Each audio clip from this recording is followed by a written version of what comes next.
Good morning, everyone, and I wish you all a happy new year. Today, I'm going to share my RAD goals for 2025. This is something I do every year. I've been doing it for 4 years to create some public accountability around my goals and also inspire other people to pursue some big goals in the process. So, for those that don't know, RAD goals stands for R is reason, a strong why behind it.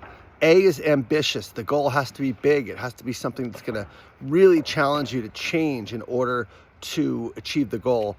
And D stands for drastic action. The goal has to actually require commitment over an extended period of time. So I'll share a few of my goals around, typically there's 10 areas that I have goals bucketed around. You don't need to do 10. I'll give you guys the 10 if you are interested in kind of having goals that are more holistic. But today in this video, I'm only going to share a couple with you because 10 would take an hour.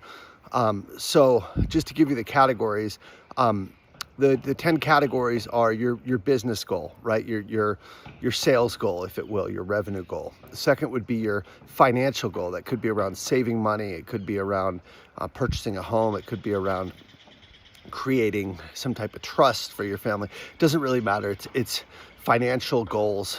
That's the second category. The third I love is fun. It's having more fun and having more enjoyment in your life. These are things like taking more vacations or 3-day weekends or learning hobbies, etc. The fourth that I do is faith, right? Faith is really about spirituality and whatever you believe, having a goal of making spirituality a more front and center part of your life. The fifth is family. Family being your relationships, immediate relationships with your partner or with your children, not extended family, although it could be. It's really your immediate family.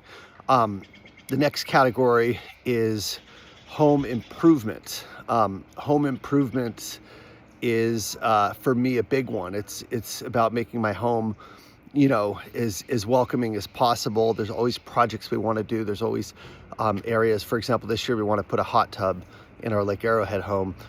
That's something that's going to require, us leveling the foundation because the deck doesn't support that kind of weight with the water. So there's a lot of stuff that goes into that. But basically, my wife has this dream of having kind of one of those bucket, like outdoor hot tubs. So that's what we're going to work on for home improvement. The categories are so important because it really does give you a holistic picture of why you want to work so hard. So another category is health. Health for me is everything, right? If you don't have health, you can't create wealth. It's very hard to have a wealth, not just in finances, but a happy life filled with energy and joy if your health is suffering. So health is always foundational. Another area is around service or contribution, giving back to other people. Another area is around learning and growth. In other words, just being able to continue to get better, get smarter, get stronger. So I think I'm missing one, but those are kind of the core categories.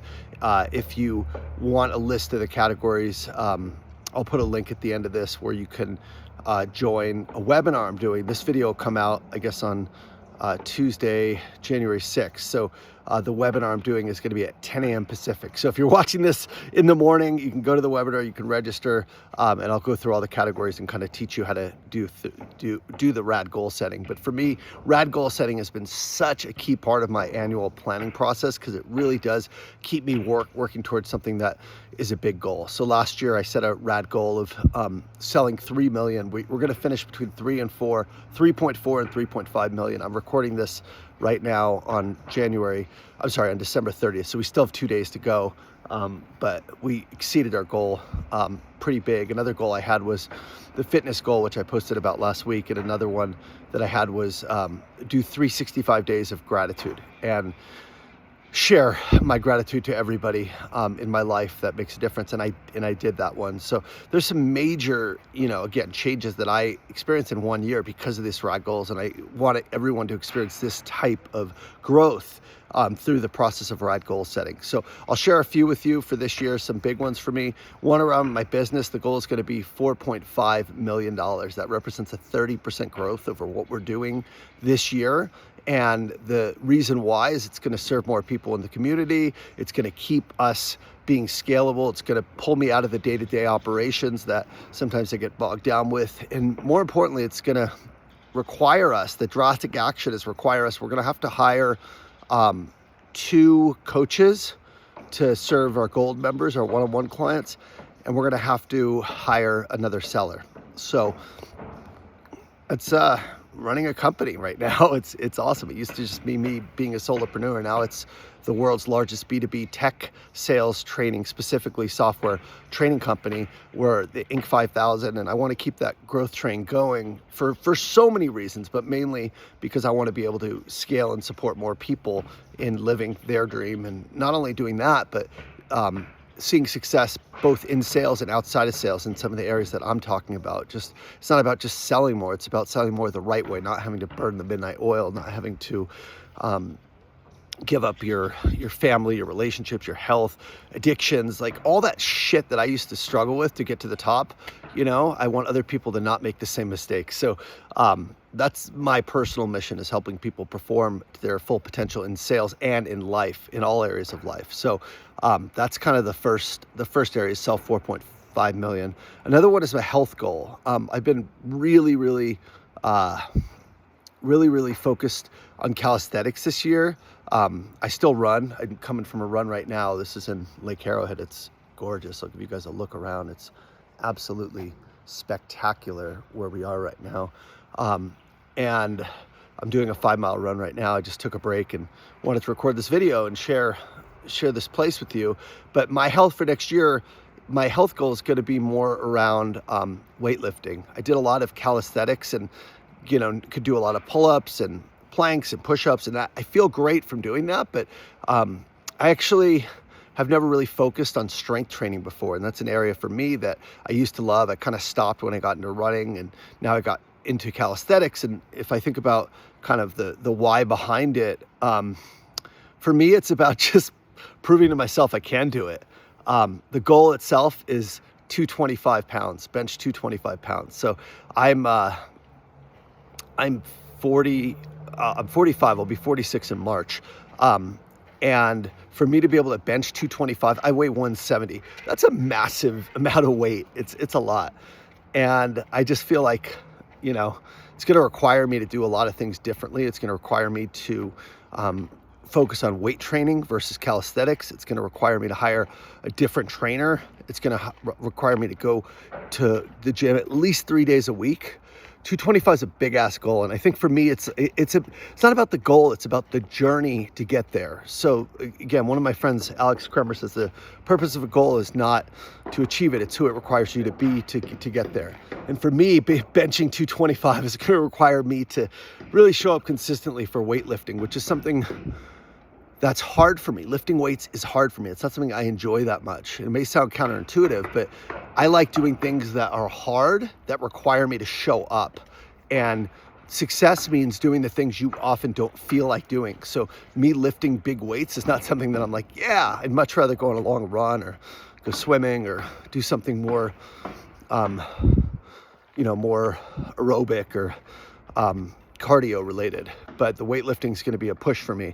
And when you do hard things, you train part of your brain called the anterior mid-cingulate cortex, which is the part associated with willpower. It's doing the thing you don't want to do. And for me, again, everything in my life is about doing hard things because it makes you stronger and it makes you more productive and more efficient and ultimately more successful. So that's my second goal, is the do 225 in 2025.